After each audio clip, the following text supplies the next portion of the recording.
this is a trip. Give us 1 second. We had. Good. I tell you something. This is a trip we've had circled on the calendar from the beginning. The Indo-Pacific, shifting priorities to make sure we're deterring threats in the future. President Trump's been focused on that, reestablishing the warrior ethos, rebuilding our military, and ultimately reestablishing deterrence is critically important. And so we're out here to talk to our commanders and, more importantly, meet with the troops all across the Indo-Pacific, and then our allies and partners, too, who are going to be a critical part of ensuring the future in this region is free. And so we're glad to be here. It's a beautiful day. Had a full work day on the plane. Now we've got a full work day here as well, and looking forward to it.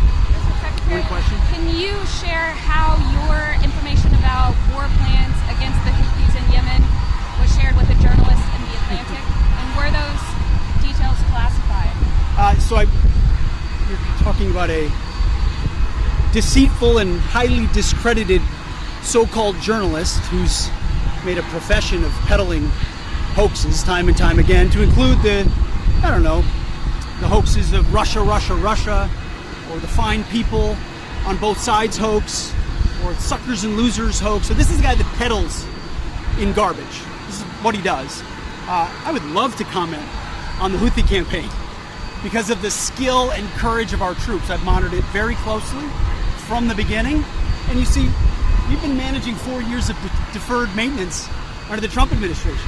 Our troops, our sailors were getting shot at as targets. Our ships couldn't sail through.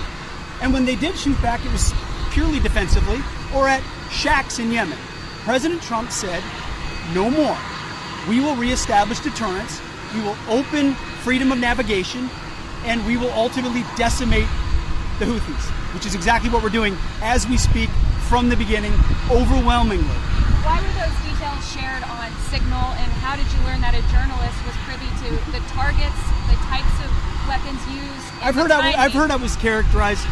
Nobody was texting war plans, and that's all I have to say about that. Thank you. That's it.